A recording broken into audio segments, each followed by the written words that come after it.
the world fades into stillness as you begin to drift.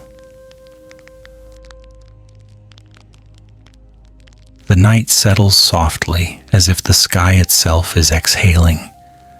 A gentle hush drifts across the horizon, slow and warm, like a quiet lullaby.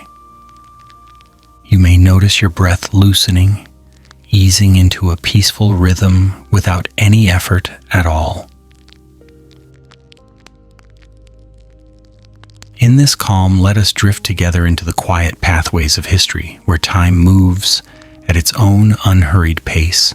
There is no urgency here, no sharp edges, only the slow unfolding of a story that has traveled across centuries. Imagine the ancient landscapes of early China, softened by layers of distant wind, where small states once shaped their borders with humble walls of earth and stone. These structures were simple, scattered across long stretches of uneven land, placed there to steady the borders of each region. They were not yet part of anything grand. They existed as fragments of many different intentions, gently settling into the rhythm of the surrounding hills. As the seasons came and went, these lines of earth gradually blended with forests, plains, and the shifting colors of the horizon. They stood quietly beneath the sun and moon, weathered by time, but still present, like slow breaths held within the landscape. The world around them moved in cycles, fields ripening, rivers drifting, clouds gliding, and the walls remained soft reminders of the people who shaped them. Then came a moment when all these distant lands began to move toward unity. Under the rule of Qin Shi Huang, the idea of gathering these old scattered walls into a single continuous system began to take shape. It was not a sudden change, but a slow decision formed from observing the land, understanding the needs of the northern frontier, and imagining a quieter, more stable border. With this intention, the many walls that once stood apart started to appear as pieces of a larger vision. Tens of thousands of hands joined in the quiet, steady rhythm of construction. Under the guidance of General Meng Tian, the work moved forward with consistent, gentle determination. Soldiers, laborers, and prisoners contributed to the shaping of something far greater than any single one of them would ever witness complete. Day by day, they lifted stones, packed earth, and extended the line of the wall over mountains, across valleys, and through wind-swept plains. The pace was slow, measured, almost like a heartbeat, stretching across the land. Each segment took its place in silence. The workers rose with the morning light, listened to the breeze sliding past the slopes, and returned each evening under a sky glowing softly with starlight. Over time, the wall began to blend into the scenery, winding like a gentle stroke of ink across the vast canvas of nature. It was not merely a structure, it became part of the quiet rhythm of the world around it. And so the Great Wall grew not in bursts of glory, but in the soft continuity of steady hands and patient days. Its presence has endured long after its builders have become part of the earth they once shaped. Today it stands as a calm and enduring reminder of human perseverance, an immense work created not in haste, but in the slow, thoughtful unfolding of time itself. As we drift deeper into this gentle space, let the story rest beside you like a soft blanket. Let the long, winding form of the wall guide your thoughts into a peaceful quiet, where history becomes a soft murmur and the world feels slow, steady, and deeply at ease. Before exploring the fuller tale of this ancient structure, imagine the world in which it first appeared. Calm, open, and shaped by long stretches of untouched land. The early regions of China existed like small islands of culture, each with its own gentle rhythm and quiet understanding of the world. Life flowed with the seasons. Spring winds brushed through freshly planted fields, while autumn mornings arrived cool and soft, laying a pale mist over the earth. Amid these natural cycles, simple walls began to rise, shaped by hands that worked with patience rather than urgency. These early walls were not yet part of anything vast. They marked boundaries, curved with hills, and settled into the soil like long, slow breaths. Their purpose was humble, but their presence created a faint pattern across the land, threads waiting someday to be woven into something larger. As time passed and the dream of unification grew nearer, these scattered fragments of defense became more than simple markers. They became possibilities, foundations, beginnings. When Qin Shi Huang unified the states, these quiet structures finally had a place within a broader vision. They offered the starting points for a continuous line that would stretch far beyond what anyone of that era could fully imagine. In this peaceful atmosphere, the idea of the Great Wall found its first true shape, carried forward by countless hands, each working in the slow and steady rhythm of history itself. Chapter 1: The Origins of the Early Defensive Walls. The night folds itself gently over the ancient land, as if placing a calm hand across the world to quiet its restless corners.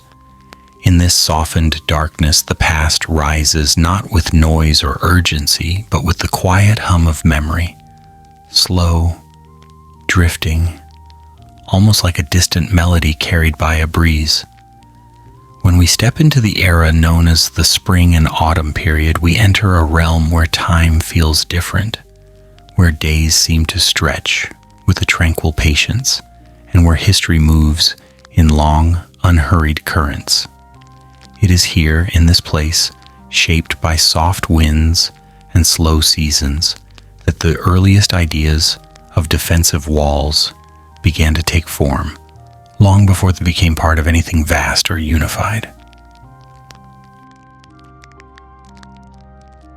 During this period, China was not yet a single great entity. Instead, it consisted of many smaller states, each with its own customs, landscapes, and rhythms of life. These states existed side by side like islands on a wide terrain, separated not by oceans but by differences in land, politics, and the natural flow of their people.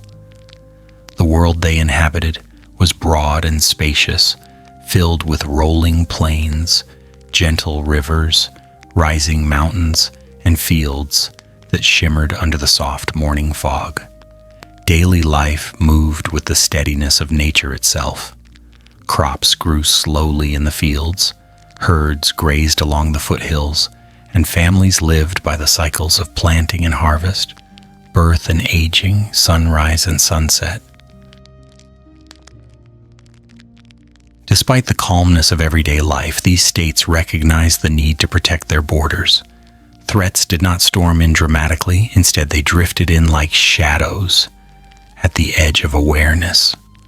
Tribal groups moving across open land, neighboring states shifting their boundaries, wandering bands seeking resources. These movements were not always aggressive or violent, yet they carried enough uncertainty to encourage each state to create small markers of separation, slight distinctions between within and beyond. And so the earliest walls were built, not towering structures, but quiet formations of earth, stone, and packed soil. These early walls were simple, modest, almost shy in their presence. They stretched across small portions of land, as though whispering rather than declaring their existence. Many were made of rammed earth, pressed layer upon layer by hand, forming long, low embankments that lined the edges of a region.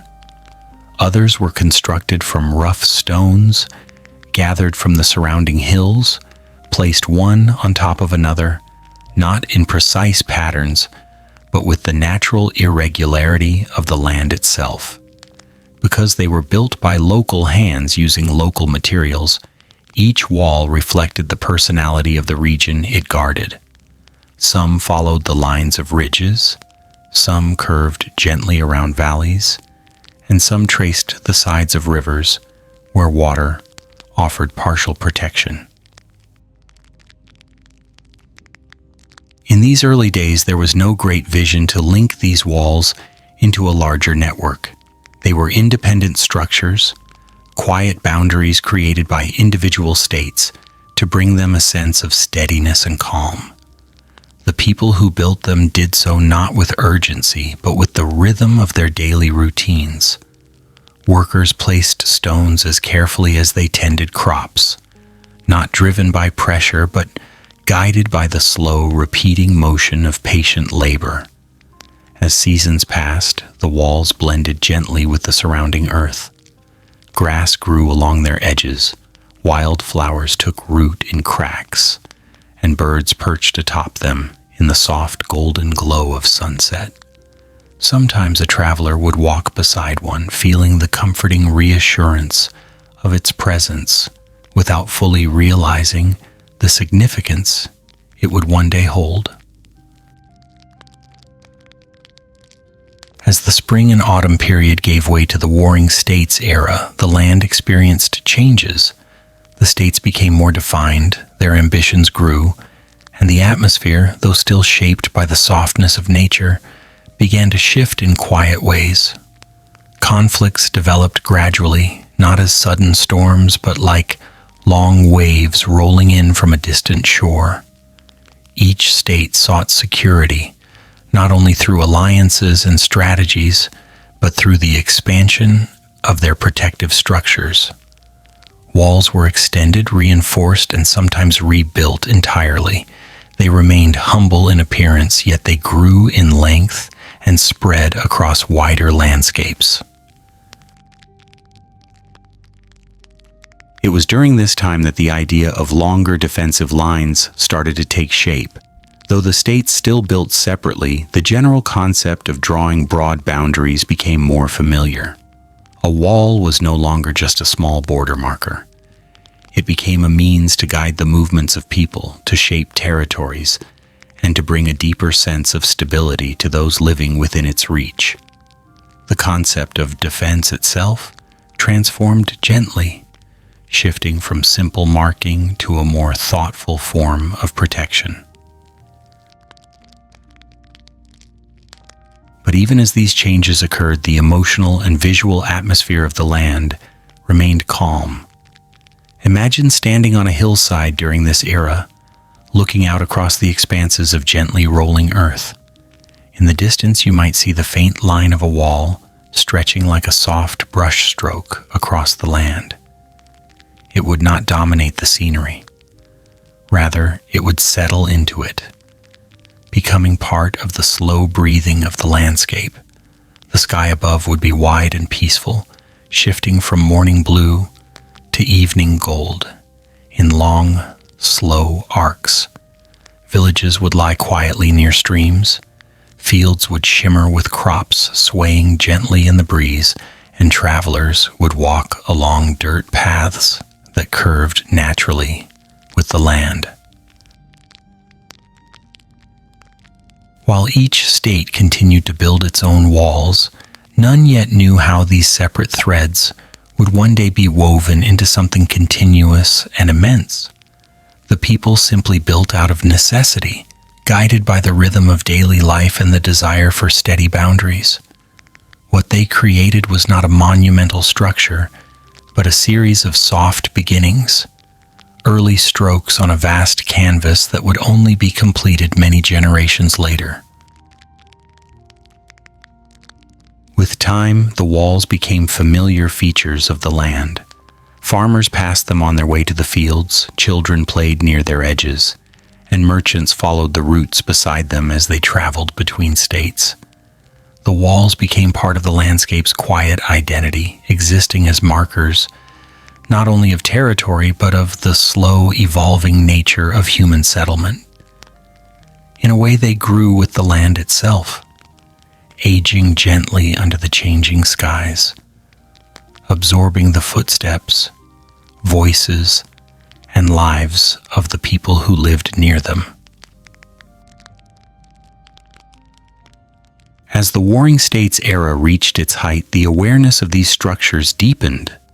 Leaders began to see the potential in aligning them, in strengthening their purpose, in imagining what might happen if the walls did not simply mark separation but served as continuous shields.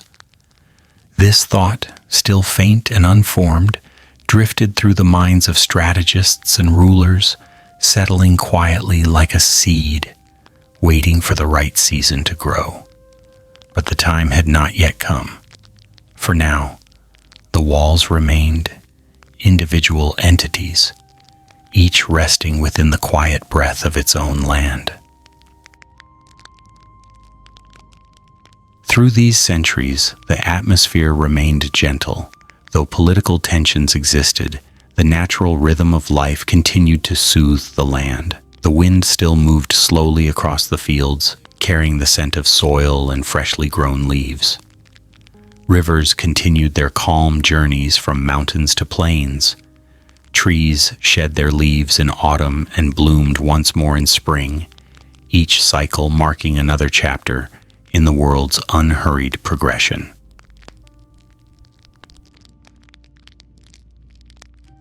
These early walls, though unconnected, formed the first gentle outlines of a vision that would one day become the Great Wall. They were not yet grand, but they were the first soft echoes of a future still far beyond the horizon. They carried within them the beginnings of an idea, the idea that a boundary could stretch across vast distances, shaping not just land but history itself. And in this soft beginning, within the quiet breath of the spring and autumn period, the story of these walls settled peacefully into the unfolding of time. Chapter 2: The Early Whispers of a Larger System. The unfolding of history often begins not with thunder or conflict, but with quiet patterns repeating themselves across the land. In the centuries following the earliest construction of simple border walls, something subtle began to happen. Something slow, almost imperceptible, unless one listened deeply to the rhythm of the world. Across the states of ancient China, those modest strips of earth and stone that once marked small boundaries gradually became more than just lines on the landscape. They became familiar presences, woven into the lives of the people who lived near them, and they started to appear in more places, gaining purpose with every gentle inch they stretched. It was during this long, tranquil period that the idea of a greater defensive system first began to breathe, not yet fully formed, but alive in spirit, drifting softly like a dawn mist, settling over open fields. By this time, many states had already grown accustomed to the practice of building walls. The act of raising them had become part of the natural order of governing a territory, as predictable and steady as the passing of seasons. Leaders and local officials understood that a wall, however simple, brought a sense of comfort to the people inside it. It marked a boundary that reassured farmers returning from their fields at dusk. It offered a sense of stability to travelers moving from one village to another. Over time, these structures became expected parts of the landscape, their silhouettes stretching across hills or carving paths along riversides. Each state, with its own terrain and its own challenges, built walls suited to its individual needs. In regions surrounded by mountains, walls traced the natural ridges, following the rise and fall of stone like a slow, measured melody. In flatter lands, where winds blew unhindered across wide plains, walls were built stronger, anchored deeply to withstand shifting soil and drifting sands. Some were tall, others short. Some were built with stone, others with earth tightly packed by countless hands working in a slow, steady rhythm. But regardless of their shape or materials, each wall was built for one reason: the need to maintain peace within the land it guarded. These early walls were not created with dreams of magnificence. Instead, they grew out of everyday concerns, simple wishes to protect homes, harvests, and families. Their purpose remained grounded in the basic instinct of security, an instinct shared by all the states, regardless of their differences. This shared intention, quiet and unspoken, became the first gentle thread connecting them long before any physical connection existed. Life along the borders moved with its own calm cadence. The people who lived and worked near the walls grew used to their presence, the way one becomes familiar with the sound of a nearby river or the shape of a distant mountain. In the early morning, as the sun rose softly over the land, workers and guards would walk along the paths beside the walls. Their footsteps would mix with the soft rustle of grass, the light chirring of insects, and the low murmur of water flowing in nearby streams. At midday, when sunlight warmed the stones or baked the packed earth, the walls stood quietly, steady and unmoving, while herders led their animals along the outer edges, and farmers paused in their work to rest in the slivers of shade cast by the structure's gentle height. Children sometimes played near the base, tracing their fingers along the textured surfaces or running along the footpaths that formed naturally beside them. Merchants followed the lines of the walls during their journeys, finding them useful guides through unfamiliar regions. Even soldiers stationed nearby found comfort in the slow routine that formed around these structures. They walked the same patrol routes day after day, watching the same skies, listening to the same winds, and greeting the same travelers who passed through the border gates with steady familiarity. Seasons changed, as they always do, brushing the walls with shifting layers of color. In spring, flowers pushed up through the cracks between stones. In summer, grasses swayed gently along their edges. In autumn, leaves drifted across their surfaces in soft, downward spirals. And in winter, thin layers of frost settled on them at dawn, shimmering quietly before melting under the morning sun. Through these cycles, the walls endured, becoming markers not only of territory, but of time itself. As the walls continued to appear across different states, a quiet pattern began to emerge, a recognition, still faint, that these structures served more than just the lands they enclosed. Observers, whether leaders or common folk, began to notice how walls shaped movement and behavior, how they guided travelers, how they channeled the flow of people and goods, how they offered consistent lines that extended across landscapes, even when built by different hands. Though no one spoke of it openly, the idea of extending these forms into something larger drifted like a soft murmur through the consciousness of the states. But this idea did not grow from ambition or political force.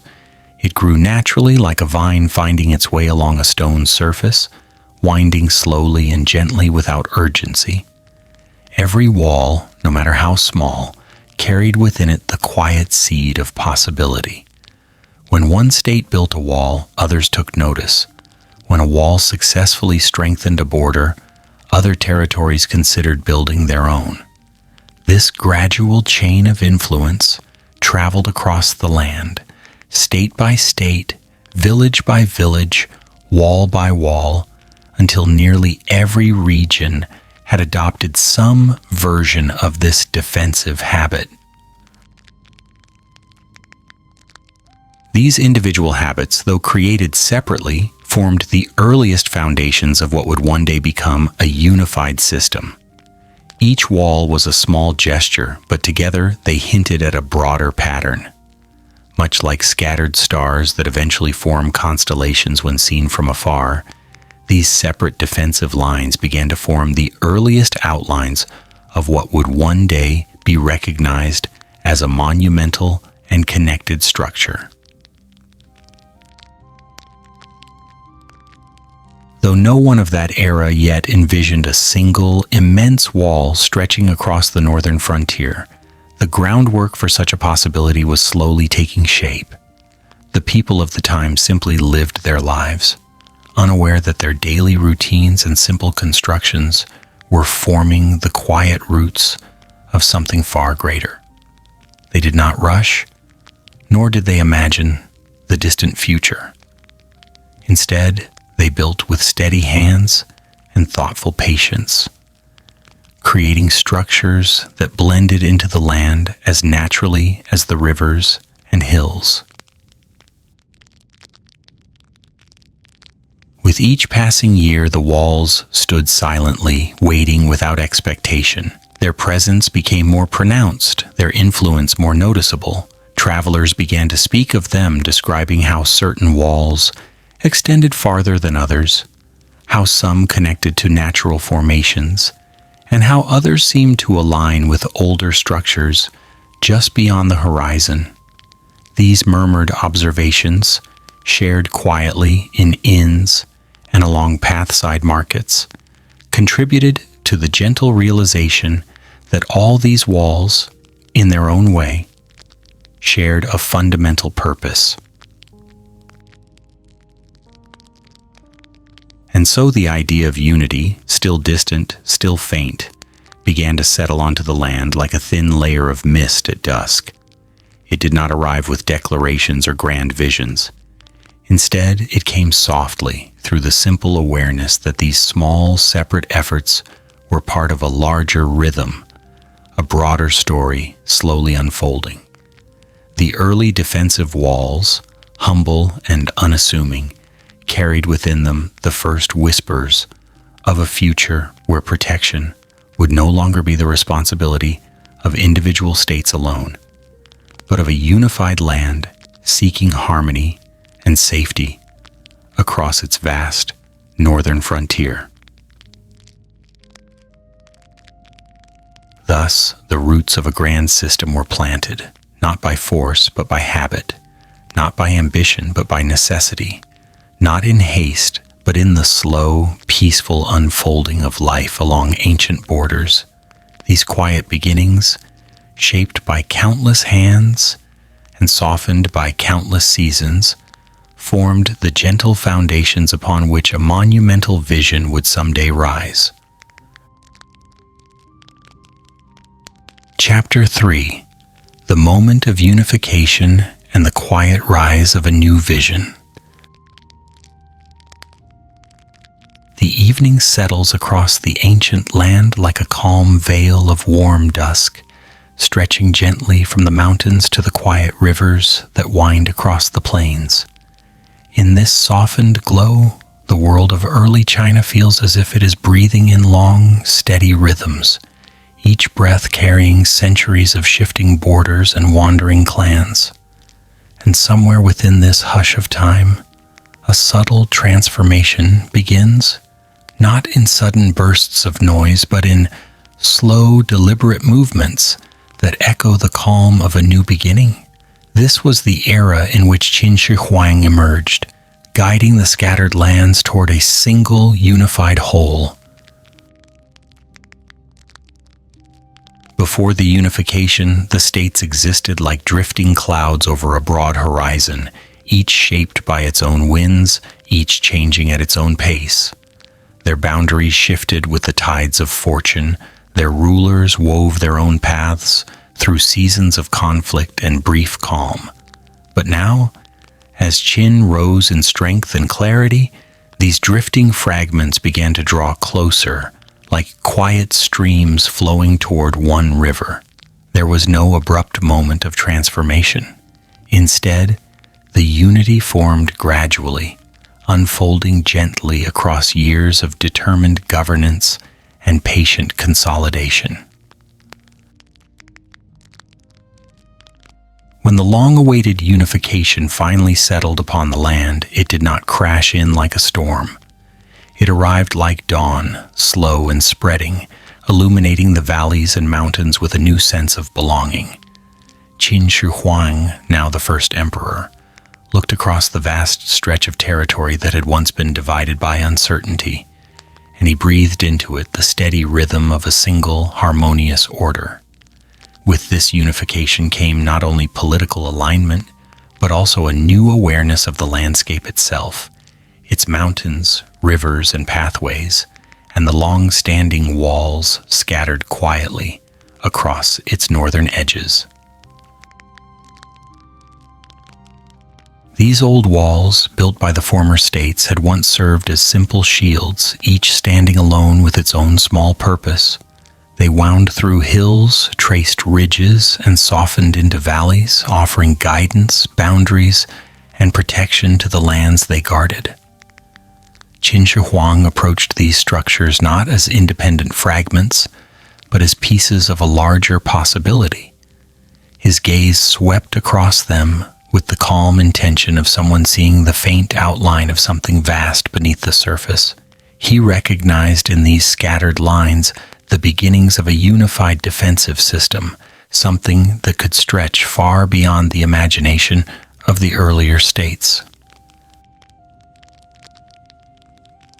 The idea of merging the walls into a continuous line did not arrive suddenly. It surfaced gently like a memory rising from the quiet depths of an ancient river. The emperor's mind moved with deliberate ease, studying the terrain, listening to the counsel of his generals, and observing how each region connected to the next. The walls, though separated by miles of open land, seemed to call softly to one another across the distance, hinting at a future in which they might form a single, unbroken thread of protection weaving along the northern frontier. As the emperor's vision took shape, the rhythm of the newly unified dynasty settled into a peaceful steadiness. The court moved through its routines with calm discipline. Administrators traveled across the land to establish order, bringing with them documents, seals, and the quiet authority of the new empire. Roads were straightened, weights and measures were harmonized, and the written script was standardized, allowing communication to flow more smoothly from one region to the next. These efforts did not rush. They unfolded like petals opening, one measure at a time, creating a stronger foundation on which the empire could rest. Within this peaceful rhythm, the concept of a connected defensive wall found its place. The emperor saw not merely a barrier, but a long, continuous line that could shape the identity of the empire itself. He imagined a structure that followed the contours of the land, gently aligned with mountains, weaving through valleys, and guiding the frontier with a calm, steady presence. It would not simply be a line of defense. It would be a symbol of unity stretched across the landscape, carrying the breath of the empire from one end to the other. To bring this idea to life required patience, far more than force. The emperor appointed trusted commanders to evaluate the existing walls, to consider where they aligned naturally, and to identify where new segments could grow quietly across the open land. Workers were not rushed. Instead, they moved in flowing cycles, guided by the seasons, building when the weather allowed, resting when winter winds swept across the plains. This slow pace ensured that each section of the emerging structure settled gently into the land, becoming part of its quiet heartbeat. In the northern frontier, the air carried the scent of wild grasses and the sound of distant winds sliding across the hills. There, the scattered walls waited like old lines of memory resting beneath the sky. Workers approached them with calm steps, studying how the stones had weathered, how the earth had shifted around them, how nature had woven itself gently into their forms. They repaired what needed mending, strengthened what needed support, and extended the lines with care, ensuring that every new connection felt natural and unforced. The process became almost meditative, a slow shaping of the landscape in harmony with its own quiet character. From the capital, the emperor oversaw these developments with a steady, composed presence. He did not demand hurried results. Instead, he encouraged consistency, clarity, and deliberate craftsmanship. The changes he introduced moved through the empire like a soft breeze, offering guidance rather than pressure. Officials recorded progress, shared maps, and communicated across the provinces with the ease provided by unified systems. The emperor's vision flowed through these channels, reaching the frontier with the gentle certainty of a rippling stream.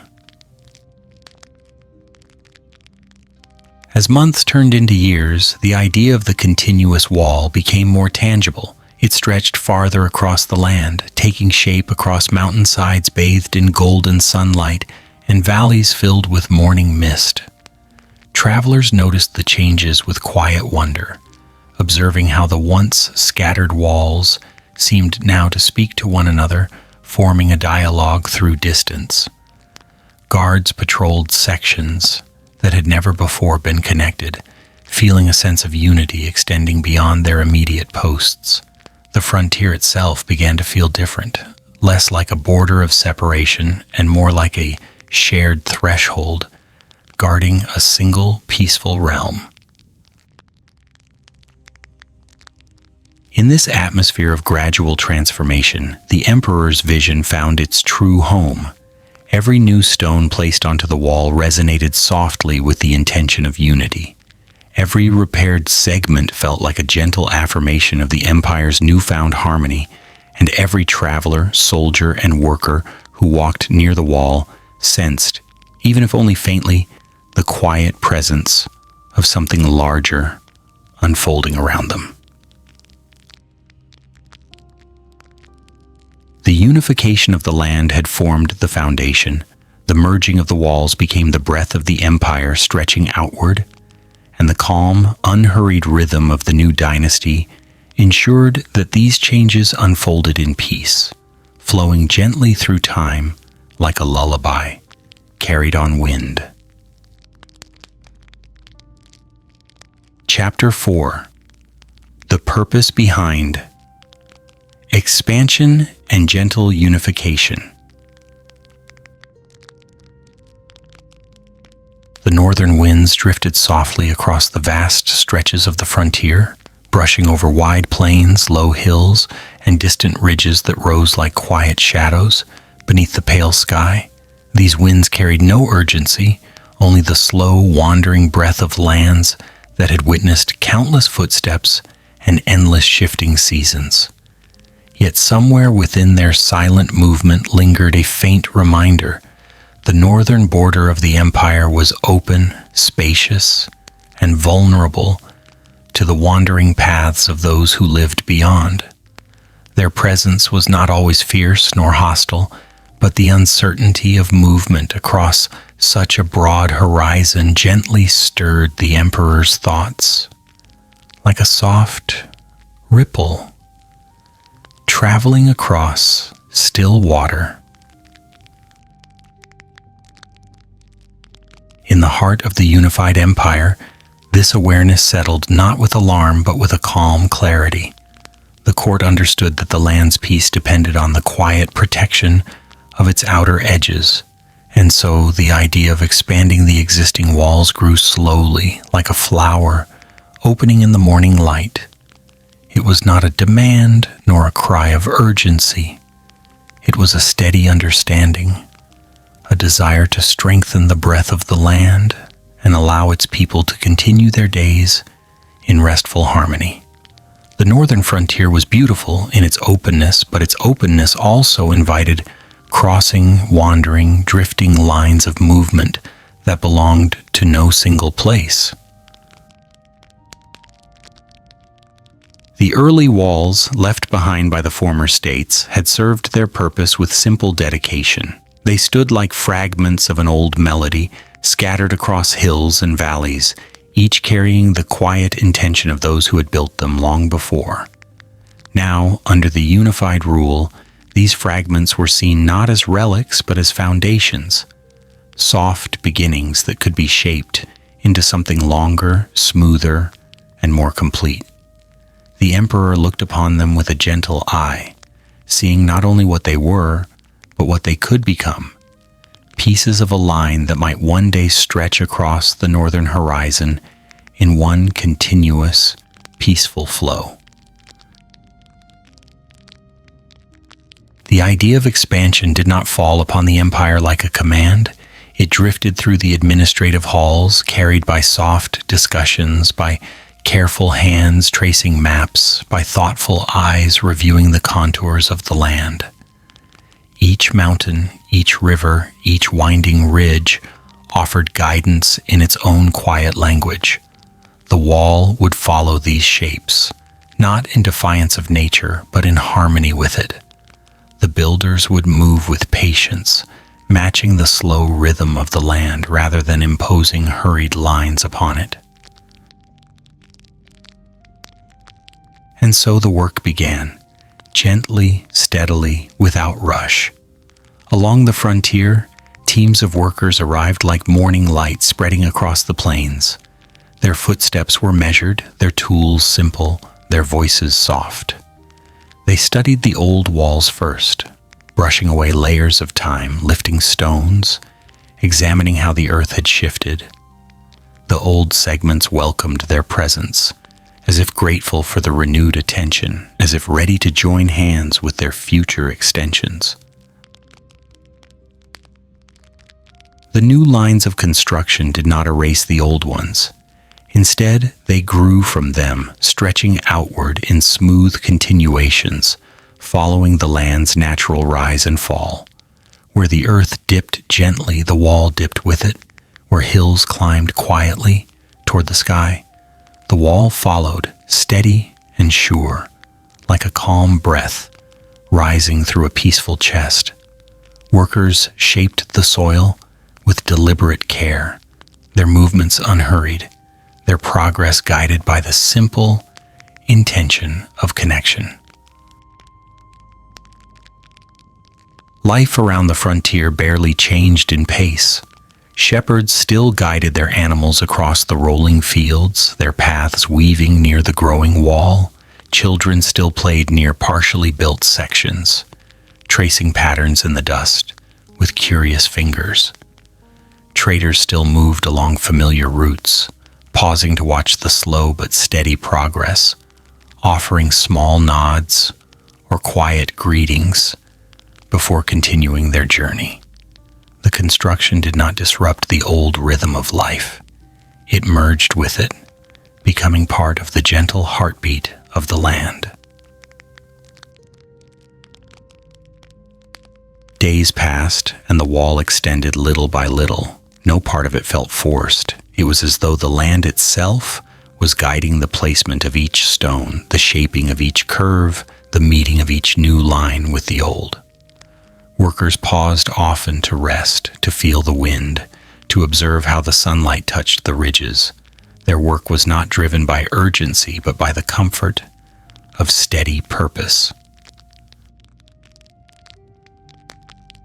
Travelers began to notice the changing landscape long before the wall was complete. From afar, they could see it taking shape like a soft thread stretching across the horizon.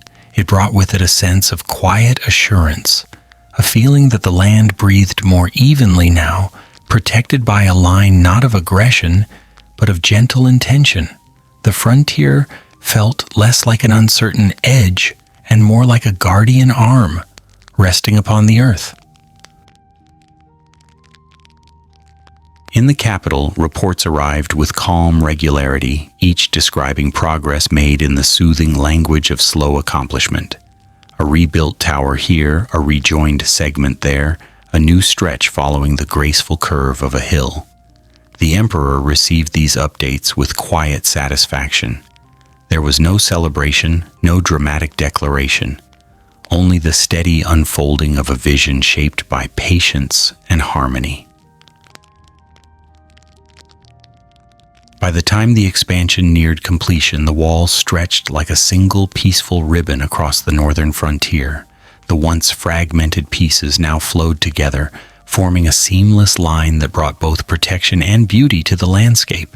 It stood not only as a symbol of defense, but as a soft reminder of unity, a structure built not in haste, but in the patient rhythm of an empire learning to breathe as one.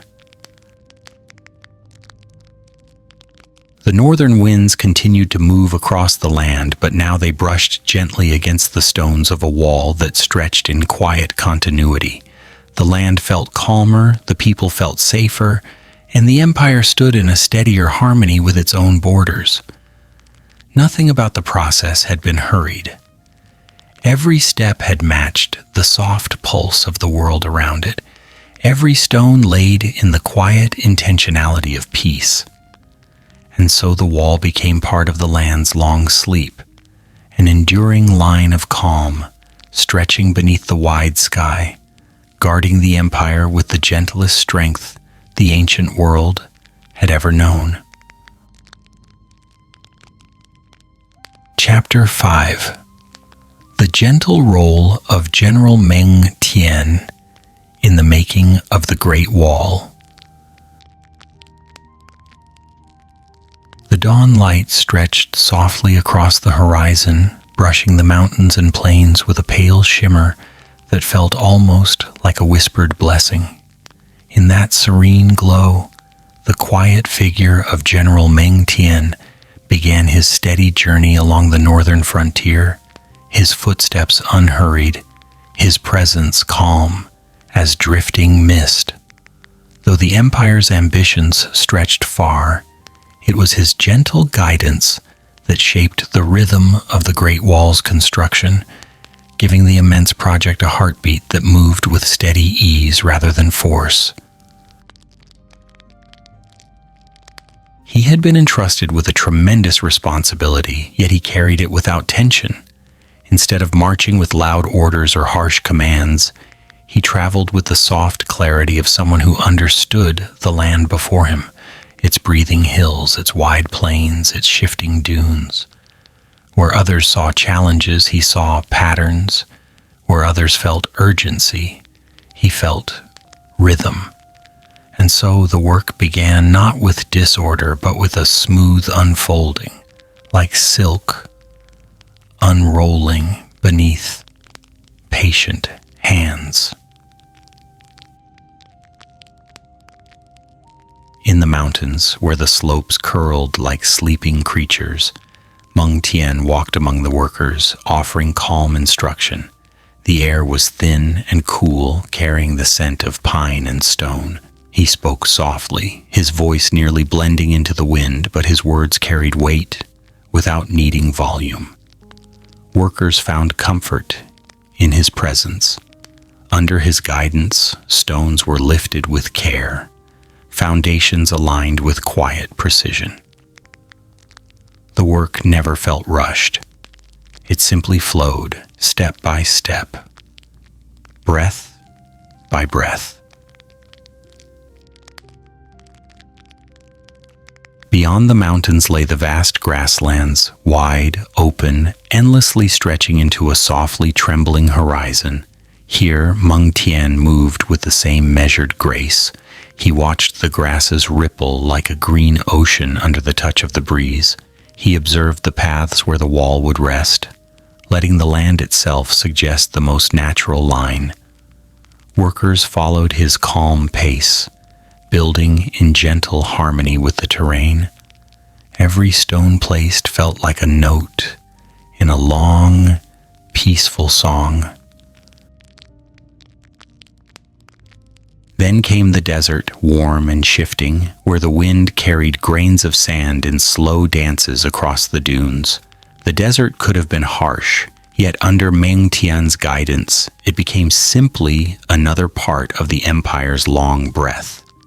He arranged shaded shelters, managed water with thoughtful care, and ensured that rest was taken whenever the sun pressed too heavily on the earth. The work continued steadily, never strained. Even the sand seemed to acknowledge the calm of his leadership, settling quietly around the growing foundations of the wall. Everywhere he went, mountains, grasslands, deserts, steppes, his presence brought the same gentle order. He did not rush the workers, nor did he demand more than the land could offer. Instead, he created a rhythm, a pace that matched the natural pulse of the frontier. The construction grew not in chaotic bursts, but in long, steady breaths, each section rising with patient grace. Messengers traveled constantly to and from his camp, though even their movements seemed influenced by his calm. Reports arrived describing smooth progress, steady hands, and quiet cooperation. Meng Tian read them beneath the soft glow of dawn or the silver shimmer of lantern light at night. He carried no trace of restlessness, only a serene focus, like a moon guiding the tide. At times he stood upon a rise overlooking the work, the wind brushing his robes, the horizon stretching in endless quiet. From that vantage point he watched the wall extending across the land, soft curves over hills, straight lines across plains, gentle climbs over ridges. It was never abrupt, never harsh. It became part of the land's breathing, a gentle signature written across the empire's northern edge. Workers admired him deeply, not because he demanded respect, but because he embodied it. When difficulties arose, storms, shifting sands, broken supplies, his response was never sharp. He addressed each issue with calm hands and a quiet mind, dissolving tension simply by existing within the moment. Under his guidance, work resumed smoothly, as if the land itself trusted him.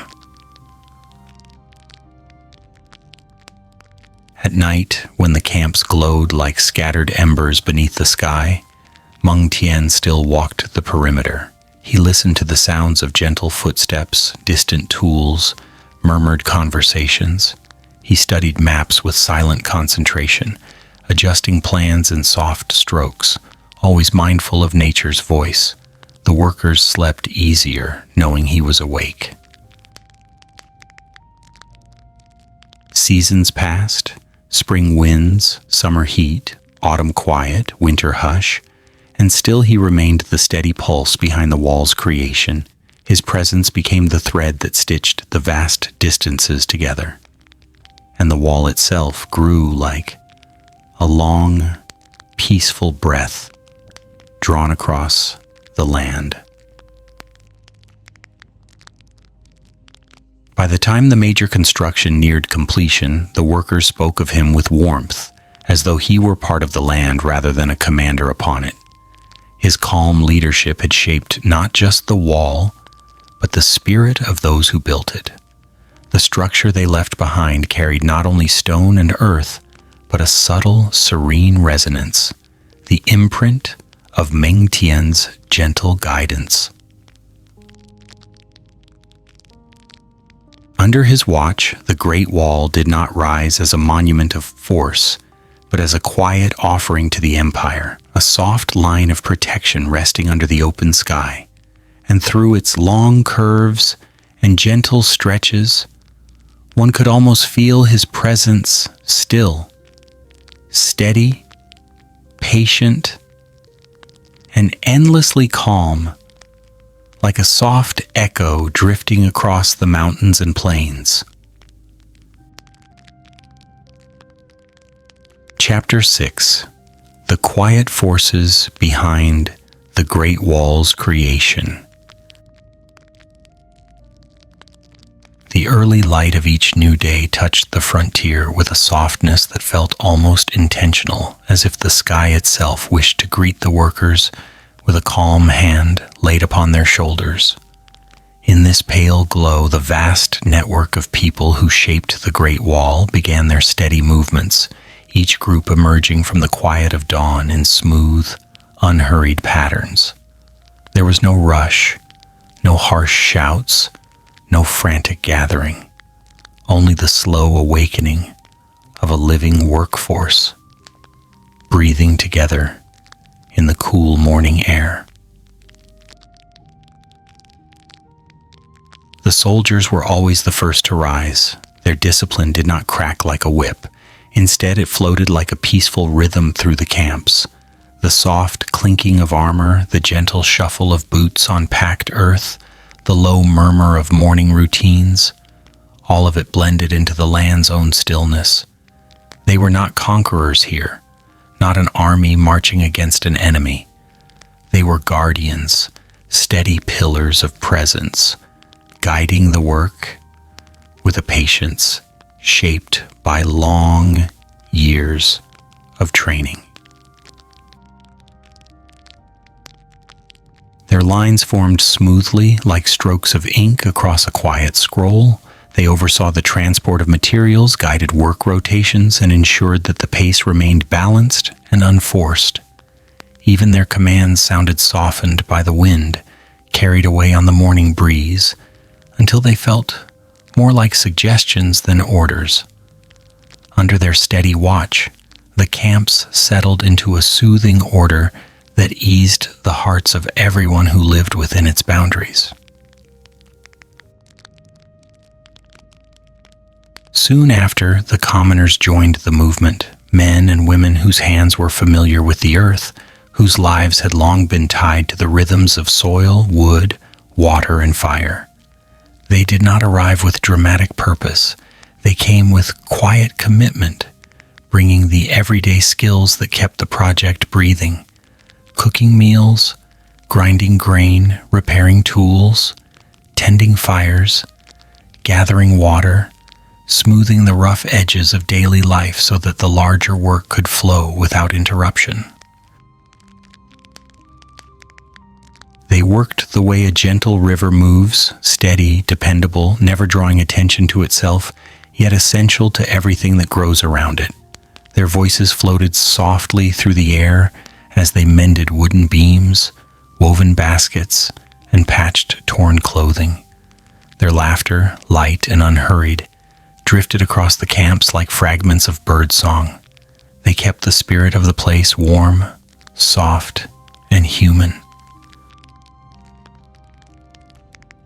Then came the prisoners, escorted quietly, moving in lines that carried neither resistance nor urgency. They stepped into the rhythm of the frontier with a subdued acceptance, their tasks taking shape beneath their hands, just as naturally as the wind shaped the dunes.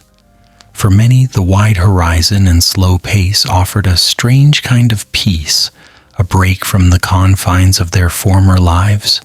They hauled stone, shaped earth, lifted timber, and carved foundations. Their labor merged so seamlessly with the others that soon the distinction felt faint, softened by the growing sense of shared purpose. What might have been a harsh divide in another time became here a gentle blending, as if the land itself had softened old boundaries. Soldiers, commoners, and prisoners moved through their tasks with the same quiet determination, each contributing to the slow, steady rise of the wall that stretched like a breathing line across the frontier. Days unfolded with a calming repetition. Morning light stirred the camps awake. Midday heat settled softly across the earth. Evening winds wrapped the workers in cool air, and nightfall brought lantern light flickering against the half-built stones. Each cycle carried the same steady comfort, the same familiar motions, the same peaceful hum of tools and footsteps. The work did not rush. It simply continued, unbroken, balanced, and deeply grounded. The land responded in kind. Hillsides warmed gently in the sun, offering slopes for workers to rest. Grasslands rippled in slow waves, soothing tired eyes. Even the desert, with its shifting sands and distant mirages, seemed to soften beneath the calm steadiness of the work. The world and the people moved together, in harmony, as if they had entered a shared dream of effort and quiet endurance. In the afternoons, when the pace slowed and shadows grew long, one could see soldiers guiding carts of stone along narrow paths, commoners walking with jars of water balanced easily on their shoulders, and prisoners smoothing the earth with rhythmic sweeps of their tools. It was a scene of gentle motion, of many hands working as one, without tension, without hurry. Each person added a stroke to the vast canvas of the wall, and each stroke settled into place with the peaceful certainty of something meant to be. Evenings brought a comforting hush. Fires crackled softly. Cooking pots released warm scents into the air. People sat in simple circles, soldiers polishing gear, commoners mending clothing, prisoners resting in quiet thought. Under the dim sky, the half-built wall glowed faintly in the starlight, its stones still warm from the day's sun, its presence calm and reassuring. As the months passed, the rhythm deepened. The workers no longer needed instruction to find their place in the daily flow. Their movements became instinctive, shaped by repetition and softened by the land's own patient pulse. Each group, though different in origin, shared the same gentle pace, the same simple goal, the same quiet pride in the work beneath their hands. And the wall rose, slowly, smoothly, softly, stone by stone, breath by breath. A continuous line of calm, shaped by thousands of hands, working in tranquil harmony. By the time the wall stretched far across the frontier, the workers had woven themselves into its story. Their footsteps, their breaths, their whispered conversations, all had become part of the wall's quiet memory. It carried within it the presence of soldiers standing watch with steady patience, the touch of commoners sustaining the lifeblood of the camps, the determined labor of prisoners shaping the very foundations. The Great Wall did not rise through force or frenzy. It rose through gentle repetition, through shared effort, through the peaceful persistence of many lives moving in harmony. And through all of it, the frontier remained calm, breathing like a sleeping giant under the wide open sky. Chapter 7. Daily Work on the Great Wall. Each new day along the wide northern frontier began with a soft awakening, as if the land were stretching its limbs beneath the pale flow of dawn.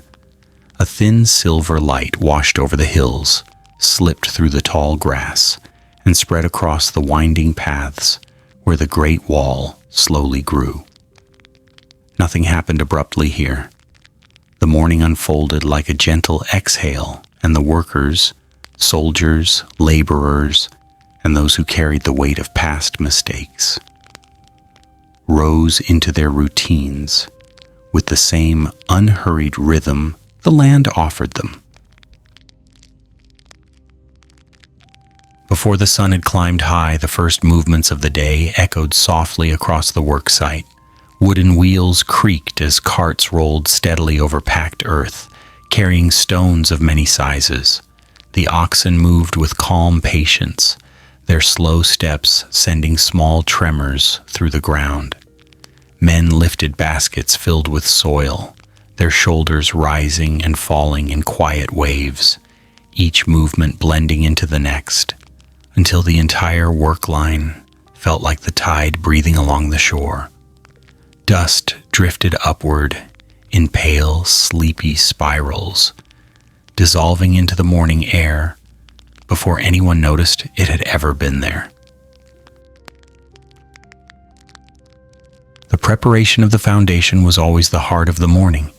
Workers knelt in the soft earth, pressing their hands into soil still cool from the night. With wooden rammers polished smooth by countless palms, they tapped the ground in rhythmic patterns, soft, steady, almost musical. The land answered their touch. Each impact sank gently into the earth, firming it little by little, shaping a base that would hold weight for centuries to come. There was no hurry. Each stroke of the tool carried the ease of someone repeating a well-remembered lullaby. Once the foundation settled into its patient firmness, the layering began. Stones were lifted, passed carefully hand to hand, placed with quiet intention. The sound of stone meeting stone rang softly through the air, never sharp, never harsh, just a warm click. Like porcelain settling on a smooth table, workers moved in curved lines along the rising structure, stepping onto wooden planks that bridged the unfinished sections. Their steps were slow, measured, mindful of the height growing gradually beneath them. Each stone rested where the land guided it, shaped by the gentle wisdom of the hills and slopes. The wall did not rise in grand leaps. It rose in small breaths, each section forming like a tender sprout on a spring morning. One small segment in the valley, another climbing a slope, a third stretching across the crest of a hill. Piece by piece, the structure extended along the land, hugging ridges, folding into valleys, and weaving itself into the earth's natural curves. You could walk along the frontier and see the workers as small shapes against the wide sky, their silhouettes etched in slow motion as they carried tools, lifted wood, adjusted ropes, and shaped stone after stone with patient devotion. No one marked time by hours. Time was measured by tasks, the length of a slope finished, the smoothness of a packed section of earth, the moment when the workers wiped sweat from their brows and realized a new segment now belonged to the world. Days bled into weeks gently, like colors blending in watercolor. Each morning felt familiar. Each evening felt earned. The entire work site moved with calm predictability, comforting in its repetition. The wind was always present, carrying soft sounds across the land. It brushed the tops of the grass. It whispered along the stone edges. It cooled the backs of the workers as they bent to lift or shape the wall. Sometimes it hummed at a low pitch, sliding between half-built sections, tugging at loose threads of clothing. Sometimes it carried the scent of pine, or the distant dryness of the desert, or the cold purity of the near mountain air.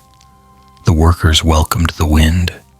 It was their companion, their music, their small relief under the stretching sun. The wide open space around them gave everything a dreamlike quality. You could look for miles and see nothing but rolling hills, quiet plains, and the slow curl of the wall as it traced the land's body. Workers would sometimes pause, not from exhaustion, but from the simple need to breathe in the vastness. It reminded them why they were there. It softened their hearts, lightened their shoulders, and made the long hours feel less like labor and more like a slow conversation between humans and Earth. At midday, the sun softened its intensity, settling into a warm embrace. Workers rested beneath makeshift awnings or in the shadows cast by carts. They drank water from clay jugs, shared rice, and spoke in low tones that melted into the hum of the wind. Some sat in silence, simply listening to the world around them, the distant thud of tools, the call of birds, the slow grind of stone being moved into place. There was peace here, even in the effort. A deep, quiet peace that wrapped itself gently around everyone who touched the wall. When the sun began its slow descent, work resumed with a gentler pace. Afternoon light spilled across the frontier in long golden beams, casting a warmth that soothed tired muscles and eased the edges of the day. Workers returned to their places with renewed calm, continuing the same patient tasks that had guided their hands since morning. They added new layers to the wall, smoothing the surface, adjusting stones until they sat naturally, as though they had always belonged to that very spot. Every action felt like part of a quiet meditation. Some workers knelt by the base, patting down fresh earth around the foundation. Others climbed wooden scaffolding to guide stones into higher positions, moving slowly to keep their balance steady. There were no sudden rushes, no raised voices, only the steady exchange of weight, the soft clatter of tools, and the natural music of the wind weaving through unfinished corridors of stone. As the wall stretched forward, its growing form connected the work of thousands of hands. Each person added a small piece, and the land accepted each addition with quiet grace. The workers did not think of the wall's eventual length or the miles still ahead. They focused on the section before them, the stone they carried now, the surface they smoothed today, the gentle alignment they ensured before stepping back to admire their progress. This focus, small and immediate, kept them anchored in the calm rhythm of the present. Time moved slowly, days became weeks, and weeks slipped into months. The progress was never dramatic. No one woke to find a towering structure suddenly risen before them. Instead, the wall grew as a child grows, small changes each day, barely noticeable until one afternoon, the workers paused, turned back, and realized just how far their hands had carried them. A line of stones stretching across the horizon, a gentle rise hugging the side of a hill, a foundation securely embracing the curve of a valley. The soundscape of the worksite remained steady and soft. Stone brushing stone, the muted thump of earth being pressed, the whistle of wind traveling across open plains. Occasionally a soft laugh drifted through the air when someone shared a quiet joke during rest. Even the animals, oxen, mules, and horses, moved calmly, chewing slowly, swishing their tails in lazy arcs as they pulled their loads. The entire environment felt like a living lullaby, humming beneath the sky. As twilight approached, the light grew tender and cool. Long shadows stretched across the slopes, painting the land in hues of deep blue and violet. Workers completed their final tasks of the day, smoothing edges, securing ropes, covering materials to protect them from night dew. Tools were cleaned and set neatly in rows, ready for the next sunrise. The wall, still growing, seemed to breathe quietly beneath the fading light, as though settling into a restful pause. Evenings on the frontier were peaceful. Fires crackled softly, their warm light flickering on tired but gentle faces. Simple meals were shared, bowls of rice, slices of dried meat, warm tea poured with slow hands. People spoke in hushed tones or sat silently, their bodies melting into the ground beneath them, comforted by the cool air and the rhythmic chorus of insects awakening in the grass. Many of the workers found small moments of stillness before sleep. Some walked a short distance from the camp to look at the wall they had shaped that day. In the dim light, the structure seemed to blend into the land, its curves following the natural lines of the world around it. It felt less like something built and more like something revealed, an ancient form emerging beneath their hands, coaxed gently into existence through patience and shared intention. Nights brought a deep quiet. The stars spread across the sky like grains of silver scattered across velvet. Lanterns dimmed one by one until the camps glowed only faintly.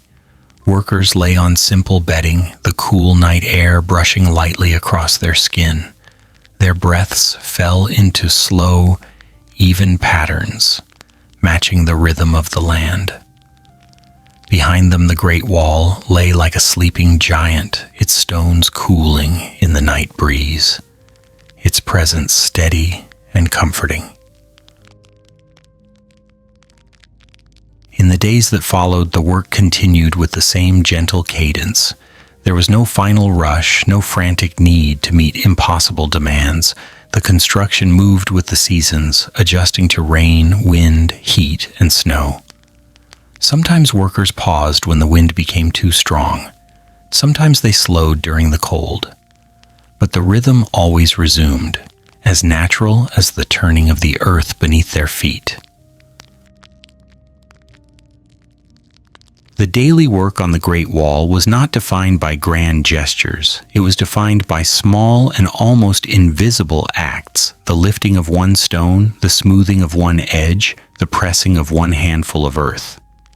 It was defined by the steady coordination of many people who learned to move together, to breathe together, to live in harmony with the massive task that lay before them. This harmony became the spirit of the construction site, a soldier guiding a cart, a laborer carrying water, a prisoner lifting stone, a craftsman repairing a broken tool. Each person added their thread to the tapestry of the wall, and each thread held quiet importance. The beauty of their work lay not in speed or strength, but in gentle repetition, in patience, in the soft determination that endured day after day.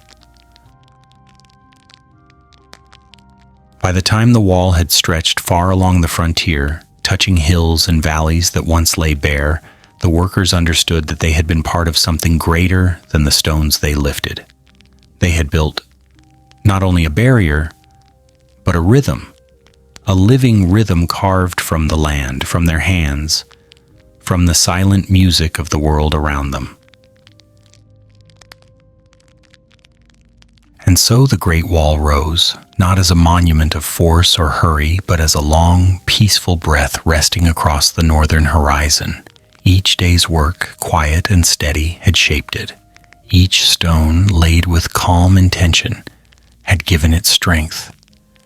Each morning, each afternoon, each twilight had woven a new layer into its being. The wall became a memory of hands moving gently through time, a testament to patience, a cradle of quiet endurance, a a lullaby carved in stone. Chapter 8. The Quiet Transformation of the Landscape. As the Great Wall continued its long and peaceful rise across the northern frontier, the landscape surrounding it began to change in ways so soft, so gradual, that only those who walked beside it day after day could truly feel the transformation.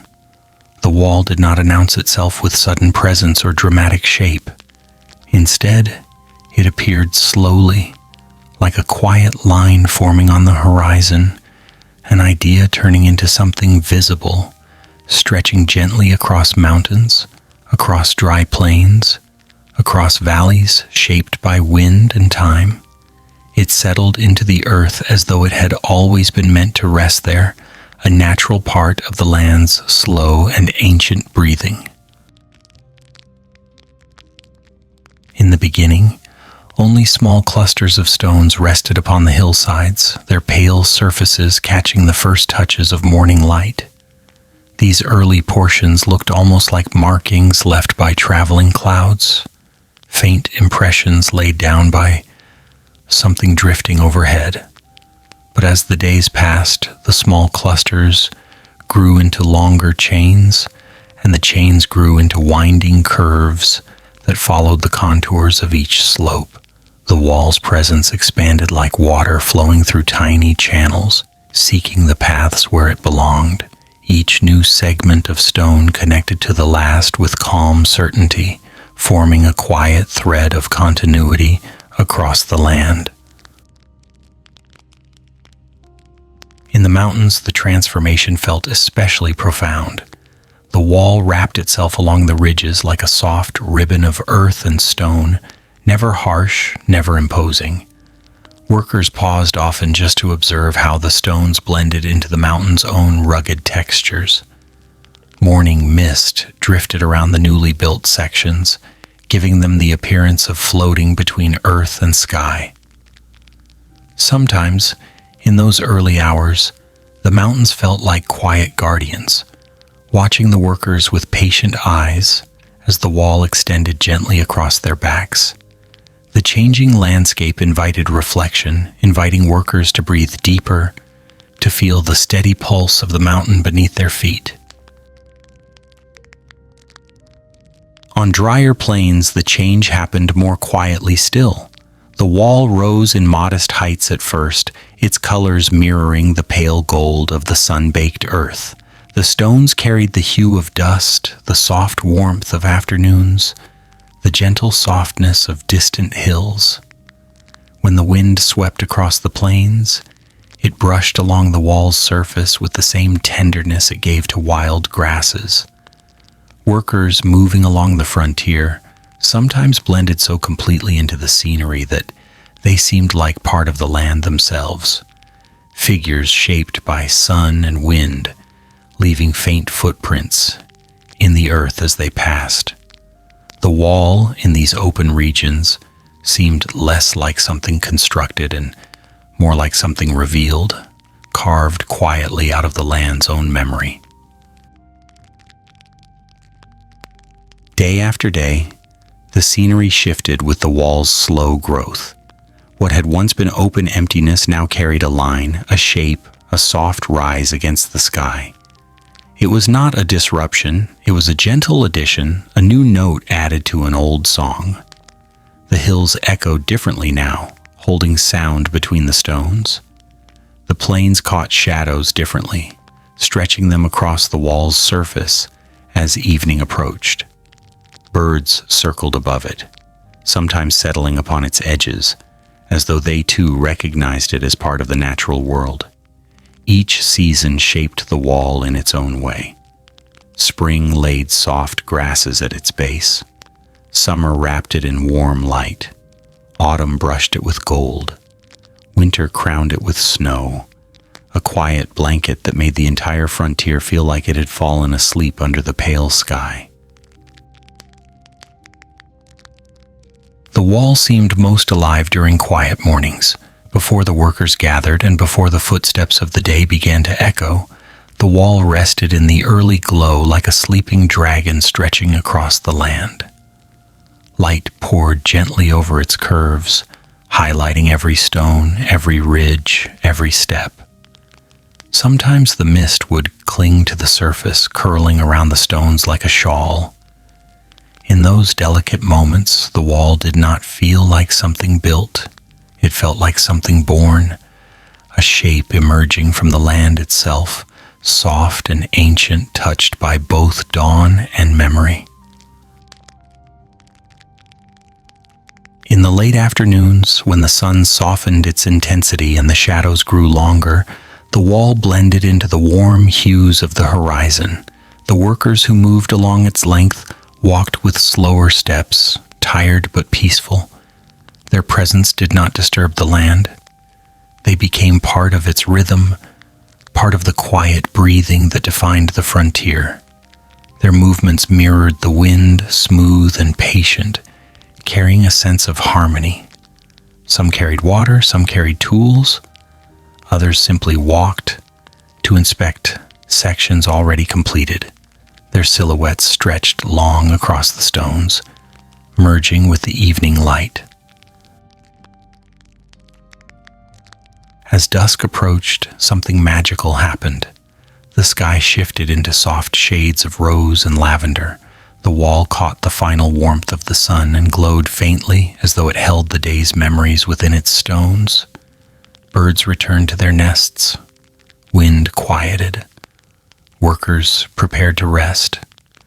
And in that gentle pause between day and night, the landscape felt utterly transformed. The wall, once a set of scattered foundations, now stretched like a gentle signature across the frontier, binding earth and sky, hill and valley, shadow and light. Even in the desert regions where the air shimmered and the sand shifted beneath every step, the wall found its place with surprising grace. Here its curves matched the dunes, rising and falling in rhythm with the desert's silent heartbeat. Some days the sand would drift against its base, forming small golden waves that glowed under the sun. Other days the wind carved new patterns, revealing parts of the wall that had been hidden. Workers moved slowly under the sun, leaving quiet trails of footprints behind. Their presence blended with the shifting sand, becoming part of the desert's gentle breath. Through all these changes, the presence of human life never overwhelmed the landscape. It simply wove itself into the natural cadence of the frontier. Camps nestled quietly at the base of hills. Fires flickered softly at night, their glow casting warm halos on the stones. In the early morning, the soft sounds of workers preparing for the day drifted across the plains, merging with the distant call of birds. Nothing felt forced, nothing felt out of place. Human hands shaped the wall, but nature shaped everything around it, blending each movement into a greater harmony. And so the Great Wall's transformation of the land was not a conquest. It was a slow conversation between people and earth, between stone and sky, between footsteps and wind. The wall did not stand against the world. It stood with it, growing gently through valleys, rising softly across ridges, breathing quietly at the edge of the horizon. Its presence became part of the land's story, a long and soothing line that traced the ancient heartbeat of the world, embracing every dawn, every dusk, every whisper of wind that carried across the northern frontier. Chapter 9. Completing each section of the Great Wall. As the seasons continued their slow turning across the vast northern frontier, the work on the Great Wall began to shift, from the early stages of building new foundations to the steady and patient task of completing one section after another. There was no moment of sudden arrival, no dramatic signal that announced the passage from beginnings to continuation. Instead, the wall grew in quiet increments, each day adding its own breath, its own echo of effort, its own small piece of stone or packed earth that would eventually merge into a continuous and harmonious line. The workers who moved along its length understood this rhythm deeply. They knew that the beauty and strength of the wall lay not in speed but in persistence, in the gentle repetition of their actions, in the patient commitment to shaping something that would outlast them all. The first signs of completion appearing along the frontier were subtle. A newly finished section stood a little smoother, its stones aligned with greater precision, its surface packed with a firmer touch. Workers who passed by would run their hands along its side, feeling the cool texture of the stone set into place only a few days before. There was satisfaction in this simple gesture, a quiet acknowledgement of progress that did not raise voices or stir celebration, but instead settled warmly into their hearts. The finished parts of the wall bore a softness in their presence, as though the stones had finally relaxed into their rightful positions after a long, gentle journey. As new sections formed, they approached the older ones with a kind of graceful inevitability. The wall did not force itself to connect. It flowed into connection, like water meeting water, like wind curling into wind. Workers would stand at the edge of an older segment and study the lines, the curves, the angles that defined it. Then they would align their tools, adjust their positions, and begin shaping the next portion so that the two pieces would meet, not abruptly, but naturally, seamlessly, as if they had always been part of the same idea. When finally the moment came to join the two segments, the workers moved slowly, carefully, placing the last stones with a tenderness that echoed the quiet dignity of the landscape around them. This joining of sections repeated itself across miles of frontier. In the mountains, the connections curved and rose along steep ridges, merging new heights with old ones until the wall seemed to glide effortlessly along the rocky backbone of the land. On the plains, connections stretched out in long, gentle arcs, the earth packed firmly beneath them, the stones laid with a calm intention that honored both the land and the vision behind the wall. In the desert, the connections rose and dipped with the shifting dunes, forming small hummocks of stone that blended into the golden light of afternoon. Each connection told its own story, of hands that never rushed, of eyes that studied the land with respect, of hearts that understood the deep rhythm of the work. As the sections merged, the wall gradually transformed into a long, unbroken line that stretched farther than anyone could easily see. It wound across ridges, descended into valleys, climbed again into hills, and wandered like a patient traveler through the open geography of the frontier. This continuity changed the landscape, but in the gentlest way. The wall did not dominate the view, it joined it, becoming a part of the Earth's own silhouette, a soft signature, written across the horizon in shades of gray and warm brown. Early travelers who approached the wall from afar often paused for long moments, marveling at how naturally it seemed to rest upon the land, as though the mountains themselves had shaped its path and the plains had whispered guidance into the hands of those who built it. With the completion of each section came the steady rhythm of reinforcement and inspection. Workers who specialized in examining the strength of the wall moved along its length with calm steps, tapping stones with wooden mallets, listening to the tones that resonated from each surface. A solid, steady sound meant the stone was properly set. A hollow or wavering tone meant adjustments were needed. These workers moved like monks through a silent temple, their gestures precise, their senses attuned to the quiet language of stone and earth. They carried waxed cloths to smooth rough edges, wooden wedges to realign misplaced stones, and bundles of packed soil to reinforce the spaces between layers. Their presence added a sense of continuity, a reassurance that the wall was not simply being built, but was being cared for, watched over, nurtured into its full strength. Guards walked the length of the finished portions as well, though their steps were not heavy or martial. Instead, they moved with the same slow rhythm that defined the entire frontier. They watched for signs of erosion where rain had loosened the soil, for cracks that might appear in stones after a cold night, for small collapses along the slopes. When they found such places, they marked them with careful symbols, leaving notes for the construction teams who would return the next day to repair and strengthen those sections. These routines brought a sense of unity to the work.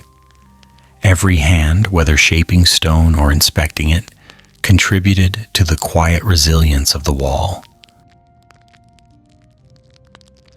As more sections were completed, the wall's presence became a part of daily life along the frontier. In the early mornings, when the sun was still low and casting its soft golden light, the wall stretched across the landscape like a sleeping creature barely waking from its dreams. The stones reflected the pale light in muted tones, their curves softened by the mist that curled along the valleys. Birds landed on its highest edges, greeting the dawn with quiet calls that echoed off the stone. Workers arriving at the site often stopped to admire the sight, letting the calm beauty of the wall settle gently into their spirits before beginning another day's work. By midday, the wall merged with the heat and brightness of the frontier. Its surface warmed under the sunlight, creating small shimmering waves of heat that drifted upward. The wall's shadow created narrow strips of shade where workers sometimes paused to rest, leaning against the cool surfaces that had not yet fully absorbed the day's warmth. In these moments, the workers could feel the solidity of the wall behind their backs, a reminder of the countless hands that had shaped it, and the countless hands that still worked to complete it. In the late afternoons, the wall once again shifted in appearance. The sun cast long shadows that stretched across the slopes, giving the wall a deep, gentle presence. The stones glowed faintly under the softening light, and the land itself seemed quiet in anticipation of evening. Workers finishing their tasks often looked back at the sections they had completed, watching as the sunlight embraced each curve and ridge. The beauty of these moments came not from grandeur, but from subtle harmony, the harmony between human effort, natural form, and the slow, unhurried passage of time. By the time evening settled fully across the frontier, the wall took on a calm, watchful stillness. Lanterns flickered in small clusters around the camps, their warm light reflecting softly off the stones. The workers settled into their evening routines with the same ease that defined their days, cleaning tools, preparing meals, sharing quiet conversations beneath the vast expanse of sky. And through it all, the wall remained, stretching peacefully along the border, a continuous and gentle reminder of everything built through patience, care, and quiet dedication. When the stars emerged and the air cooled, the wall seemed almost to breathe. It rested like a peaceful traveler settled into the earth, carrying within its stones the stories of every hand that had shaped it. It stood not only as a structure of defense, but as a testament to the quiet power of steady effort. And in the stillness of the frontier night, the wall became part of the land's own lullaby, a long, enduring line of calm that marked the border with silent strength, echoing the heartbeat of the world itself. Chapter 10. The Gentle Mark Left Through Time. As the years drifted softly across the northern frontier, the presence of the Great Wall settled more deeply into the land, becoming not simply a structure, but a quiet memory woven into the breath of the world. The wall no longer felt like a work site, no longer carried the fresh scent of newly placed stone or the soft murmur of workers shaping the earth. Instead, it rested with a calm that only time could provide, as though it had always belonged there, stretching like a gentle ribbon across mountains, valleys, and the wide plains that glowed beneath the morning light. Its stones, once sharp and newly set, had softened under the wind, settled into the soil, and grown warm under countless dawns. What had begun as the labor of many hands now lived as a single harmonious line across the earth.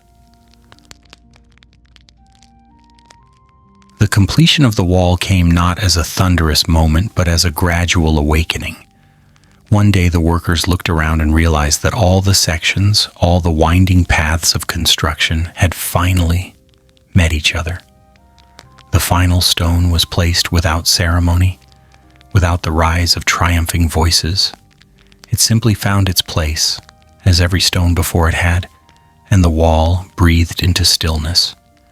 It stood there as the patient result of years of persistence, of countless dawns and dusks, layered one upon another like gentle strokes upon a vast canvas. The workers stepped back from it, not needing applause or praise. The quiet satisfaction in their hearts flowed into the rhythm of the land, merging with the very silence that shaped the wall's presence. Over time, the wall became inseparable from the scenery. The mountains welcomed it as though it were another ridge upon their backs. The plains accepted it as part of their sweeping horizon.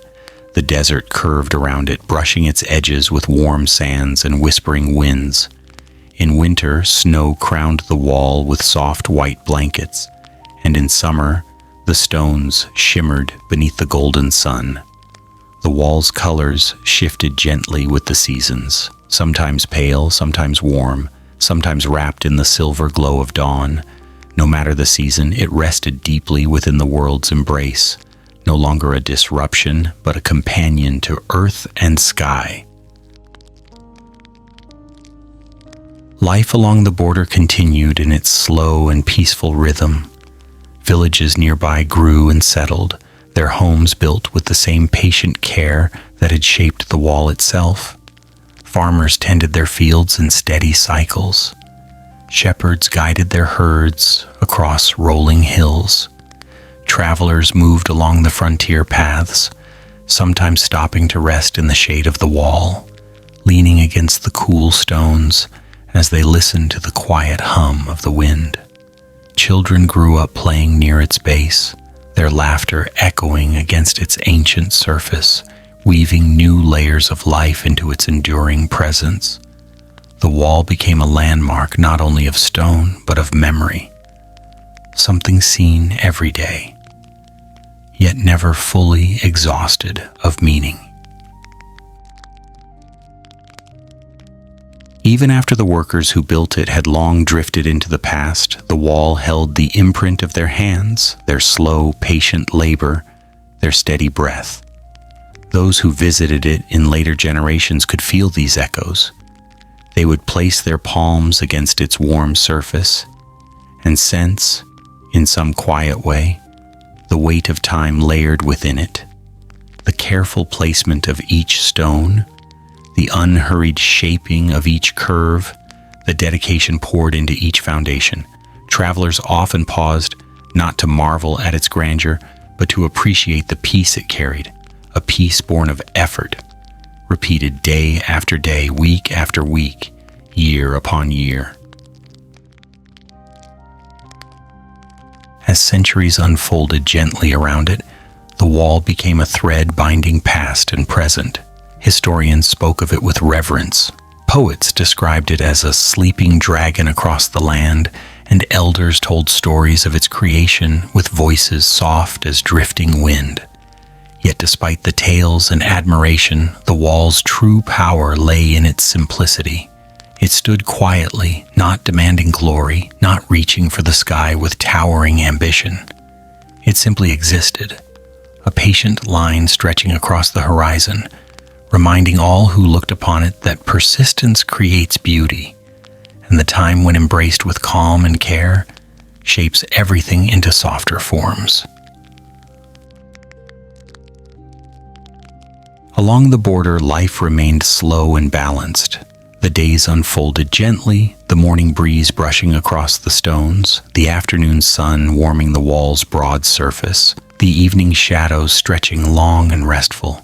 Travelers arrived and departed, leaving faint footprints on the dusty paths. Soldiers walked quietly along the top, their steps measured, their gazes drifting over the wide plains with a sense of calm vigilance. Nature surrounded the wall in steady cycles. Grasses swayed in the wind, birds circled overhead, streams glimmered in the distance. Everything existed in harmony, and the wall moved through time with the same steady grace. Even as empires shifted, leaders rose and fell, and ages turned like pages of a vast book, the wall endured. It weathered storms, felt the weight of snow, listened to centuries of wind sweeping across its length. Time softened its edges but never diminished its presence. Every passing generation added its own layer of memory to the wall, and yet its essence remained unchanged. A symbol of accumulated effort, of patience, expressed in stone, of human dedication, etched across the land. It became a part of history in a way few creations ever could.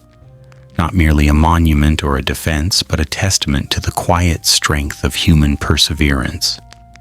It held stories of builders who shaped it under the shifting light of dawn, of families who lived near its slopes, of travelers who found peace walking along its length. Each stone carried an echo of a moment long gone, an echo that deepened as centuries passed, and the wall grew more intertwined with the world. The Great Wall across time turned into something beyond a structure. It became a gentle reminder that endurance leaves beauty behind, that the efforts of many hands can form something timeless, and that even the quietest labor can leave a profound mark upon the world. It stood as a soft signature of human will, written across the landscape in long, unbroken lines. And though empires faded and seasons changed, the wall continued to rest beneath the sky, breathing softly with the earth, offering its presence to anyone who wished to stand beside it and feel the slow, peaceful heartbeat of history.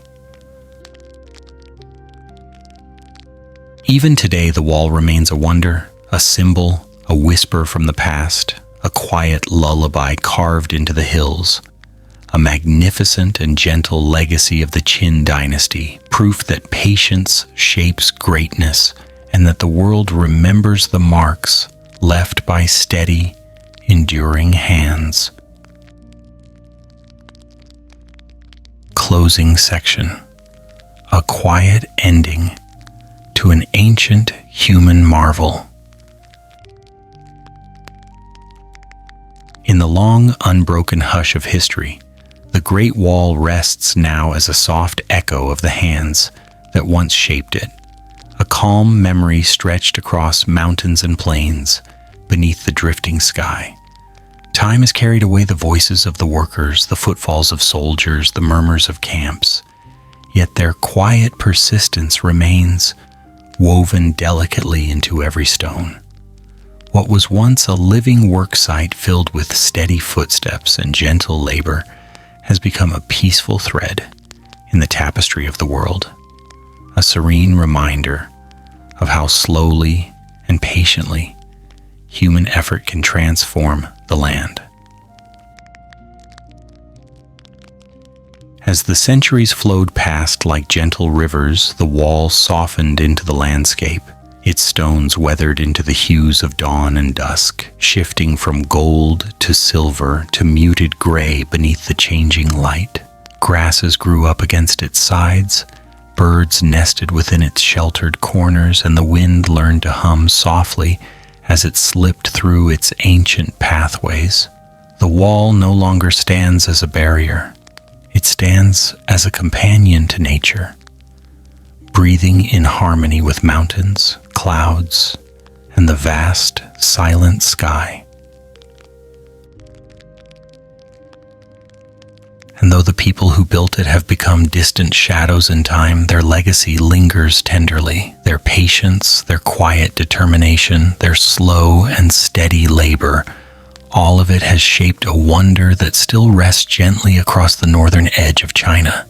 It is not only a monument of stone, but a monument of spirit, a reminder that greatness can be born from calm repetition, from steady devotion, from days that pass without haste.